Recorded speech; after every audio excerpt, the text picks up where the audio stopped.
Hello friends, welcome back to the new video. In this video guys, we are going to talk about dial pad tone guys. How can we off in our Samsung phone guys? You want to off guys this dial pad tone, so guys you can off. And guys, now let's see how to off this dial pad tone in our Samsung phone mobile. In this video guys, I am going to show you. So when first of all open your phone setting to off this dial pad tone, then guys scroll and guys you can see guys your sound and vibration. So guys tap here and guys scroll system sound and vibration control setting guys you can see in your Samsung phone. So guys tap here and guys you can see dialing keypad. So guys right side click, so guys then you can see your dial pad tone.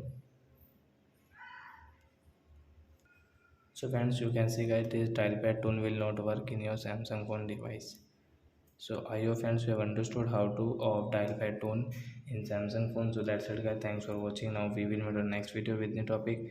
Before going guys, please go and like my video, subscribe my channel. Bye bye friends.